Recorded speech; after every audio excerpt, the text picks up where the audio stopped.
Ito ang GMA Regional TV News. Balita sa Visayas at Mindanao mula sa GMA Regional TV. Natagpuang patay sa loob ng kanyang taxi ang isang driver sa Lapu-Lapu, Cebu. Sara, paano daw siya nasawi? Rafi, namatay ang biktima dahil sa pamamaril batay sa nakitang tama ng bala sa kanyang ulo at dibdib. Sa isang CCTV, nakitang dumaan ang taxi habang nakabukas ang kanyang hazard light bago ito nagtungo sa isang bakanteng lote.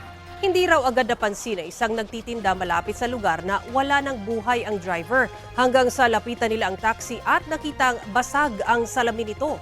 Hinala ng pulisya, nagpanggap na pasahero ang salarin sa pagpatay sa driver. Wala na rin daw sa sasakyan ang wallet at cellphone ng biktima, pati ang memory card ng dashcam ng taxi.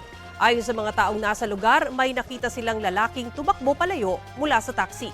Kasama ito sa patuloy pang iniimbestigahan ng pulisya.